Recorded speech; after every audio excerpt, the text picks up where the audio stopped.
SIR के मुद्दे पर जो सुप्रीम कोर्ट का फैसला आया है या डायरेक्शन आया, फैसला तो अभी भी इंटरिम ही है, उससे आप संतुष्ट हैं? मैं एग्जैक्टली आप जाकर मेरा बयान सुन लीजिए।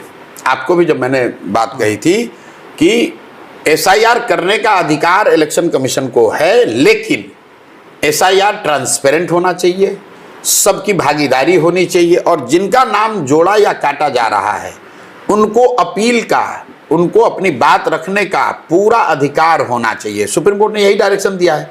अगर आप मेरा बयान सुनिए 1 महीना पहले का और कल जो सुप्रीम कोर्ट ने कहा है, कॉमा फुल स्टॉप एक ही चीज है। एसआईआर इलेक्शन कमीशन करे, इसमें कोई दिक्कत नहीं है, हम लोग को इसमें ऑब्जेक्शन नहीं है। ऑब्जेक्शन इस बात पे है कि अगर आप कर रहे हो तो उसको ट्रांसपेरेंट तरीके से करो। क्यों कर रहे हो ये बताओ, कैसे कर रहे हो ये दिखाओ, और जो आप कर रहे हैं उसका जो परिणाम है, लॉ ऑफ द लैंड ये कहता है कि हर व्यक्ति को, अगर आपने कुछ गलती भी किया है तो आपको अपनी बात कहने का अधिकार होना चाहिए। अगर आप किसी का नाम काट रहे हैं तो उस व्यक्ति के पास अपील का अधिकार होना चाहिए और उसके पास समय होना चाहिए। आप अपील करने का 1 दिन अधिकार दीजिएगा, अगले दिन वोटर रोल फ्रीज कर दीजिएगा, तो वो बात बनेगी नहीं।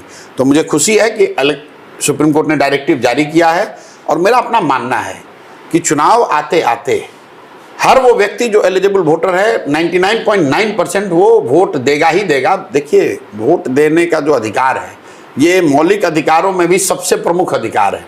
इसको कोई इलेक्शन कमीशन ले नहीं सकता है, कोई कितना भी हाथ पांव मार ले, प्रयास कर ले, लेकिन ये हो नहीं सकता है। और अंतिम बात, मैंने जो कहा कि जो सत्ता में रहता है वो इलेक्शन कमीशन और इस तरह के संस्थाओं का दुरुपयोग करने का प्रयास करता है, लेकिन जनता मालिक है।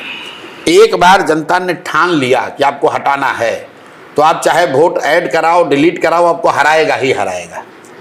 राहुल गांधी ने अभी वोटर एडिशन को लेकर एक बड़ा खुलासा किया, लेकिन क्या उससे मोदी जी का सीट नहीं घटा? 400 कह रहे थे, 400 आ गया। अगर एक बार को आप मान लीजिए हाइपोथेटिकली कि राहुल गांधी जो कह रहे हैं वो सही है, कि भाजपा के पास ऐसी ताकत है कि वो लोग 40,000, 50,000, 1 लाख वोट हर कंस्टिट्यूंसी में बढ़ा सकते हैं, अगर ये बात है तो फिर भाजपा को 400 सीट आ जाता। मेरे भाई, अगर जनता ने तय कर लिया तो कुछ भी करोगे जनता हरा ही देगी। हम लोगों ने, आपने बिहार में देखा है, बूथ लूट होता था, कितना भी बूथ लूट राजद वाले कर ले, जब जनता ने तय कर लिया कि लालू जी को हटाना है तो हटा दिया, चाहे बूथ लूट कीजिए चाहे मत कीजिए। तो जो लोग का भी नाम इलेक्टोरल रोल में बचा हुआ रह जाएगा, ये भाजपा समझ रही है कि हम अपने लोगों का नाम इसमें बचा रहे हैं। मेरे भाई, जो भी रोल में रहेगा वही भाजपा और नीतीश को हराने के लिए काफी है।